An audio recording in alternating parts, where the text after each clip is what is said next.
ఇంత లేట్ అయినా సరే ఎంతో ఆదరంతో అభిమానంతో మీ ప్రేమతో మీరు ఇంతసేపు వేచి చూసి మమ్మల్ని ఆశీర్వదించడానికి చేసిన మీ అందరికీ కూడా, ముఖ్యంగా అక్క చెల్లెలందరూ ఎక్కువ కనిపిస్తున్నారు, వీరందరికీ కూడా పేరు పేరున శిరస్సు నుంచి హృదయపూర్వకంగా నమస్కారాలు తెలియజేసుకుంటున్నాను. ముఖ్యంగా ఎలక్షన్స్ ముందే గుర్తొస్తుంది నాకు. ముత్యాలమ్మ చెట్టు సెంటర్ లో ఆ రోజు ఏదైతే మేము రేజర్ల గ్రామాన్ని దత్తత తీసుకుంటామని వాగ్దానం చేశామో అదే విధంగా మీరు మీ ఇంటి ఆడపడుచులాగా నన్ను భావించి ఆ రోజు అత్యధిక మెజార్టీ ఇచ్చారు. మన కాన్స్టిట్యున్సీలోనే రేజర్ల నుంచి అత్యధిక మెజార్టీ ఇచ్చి మా కష్టాల్లో, మా బాధల్లో, మా సుఖాల్లో, మా సంతోషాల్లో ఎప్పుడు కూడా మా కుటుంబ సభ్యుల్లాగే మీరు కూడా పాలు పంచుకున్నారు. మన అనుబంధం ఇప్పటిది కాదు, మా అత్తయ్య గారు మామయ్య గారు ఉన్నప్పటి నుంచి రేజర్లతో విడదీయలేని సంబంధం ఉంది. మీరు ఎప్పుడు వచ్చినా కూడా సొంతంగా సొంత చుట్టాల వల్ల ఇంట్లోకి వచ్చి బెడ్రూమ్ లోకి వచ్చి మాట్లాడేంత స్వతంత్రం కూడా మీ అందరికీ ఉంది. మీ అందరూ కూడా మాకు చిరపరితులే, మీ అందరూ కూడా మా కుటుంబ సభ్యులే. అదే అభిమానంతో ఈ రోజు రేజర్ల గ్రామాన్ని దత్తత తీసుకొని నేను ఖచ్చితంగా అభివృద్ధి చేస్తానని ఏదైతే ఆ రోజు మాట ఇచ్చానో అదే విధంగా ఆ మాట నిలుపుకునే అవకాశం మీరు ఇచ్చారు. ఇవాళ మేము చేసి చూపిస్తున్నాం. మనం వచ్చి 15 నెలల కాలంలోనే సుమారు 5 కోట్ల రూపాయలు మన రేజర్ల విలేజ్ కి నేను సీసీ రోడ్ల నిమిత్తం, బీటీ రోడ్డు, డ్రైనేజీల నిమిత్తం ఇవ్వడం జరిగింది. ఇంకా 3.5 సంవత్సరాలు ఉంది మనకి. ఇంకా ఎంతైనా అభివృద్ధి చేసుకోవచ్చు. అలాగే ఇప్పుడు సుబ్బారెడ్డి గారు చెప్పారు, నేను ఎక్కువ చెప్పే అవసరం లేదు.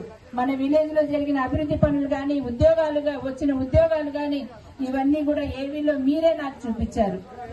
అలాగే మీ అందరి మద్దతు, సపోర్ట్ ఉంటే ఇంకా రాబోయే కాలంలో ఇంకా అభివృద్ధి పనులు ఎన్నో చేసుకోవచ్చని మీకు మనవి చేసుకుంటూ, మరి మాకు సింగరేణి వారు కూడా ఎంతో సహకారం అందించి ఈ రోజు అడిగిన వెంటనే అన్ని అభివృద్ధి పనులు చేస్తున్నారు.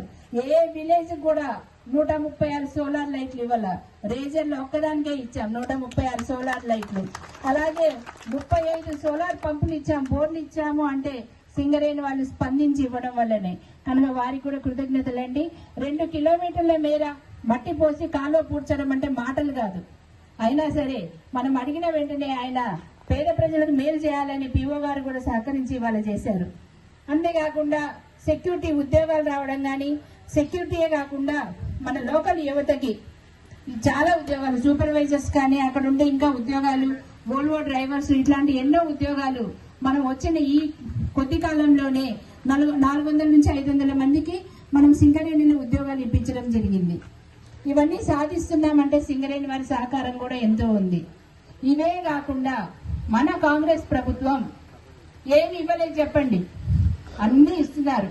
6 గ్యారెంటీల అమల్లో ముందడుగు వేశారు. కానీ ప్రతిపక్షాలు మరి ఇవాళ వాళ్ళు రెచ్చిపోయి అవాకులు చెవాకులు పేలుతుంటే మనం ఒక్కరం కూడా సరైన ఆన్సర్ ఇవ్వట్ల. ఎందుకని? వచ్చినవి తీసుకుంటున్నాం, అనుభవిస్తున్నాం, కానీ మనం ధైర్యంగా చెప్పట్లే. మనకెందుకు లేని ఊరుకుంటున్నాం. వాళ్ళు ఇంకా రెచ్చిపోయి అవాస్తవాలు ప్రచారం చేస్తున్నారు. మన ఇలా నిర్లక్ష్యం చేస్తే అబద్ధం చెప్పంగా అబద్ధం నిజమైపోద్ది.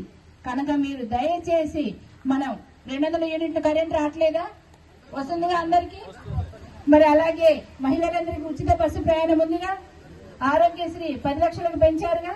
ఎవరైనా ఆరోగ్యశ్రీ కింద రానివి మనం ఎల్ఓసీలు ఇచ్చి ఫ్రీగా నిమ్స్ లో ఎంతమందికి ఆపరేషన్లు చేయిస్తున్నాం, కానీ ఒక్కరన్నా చెప్తున్నారా? రైతుల విషయానికి వస్తే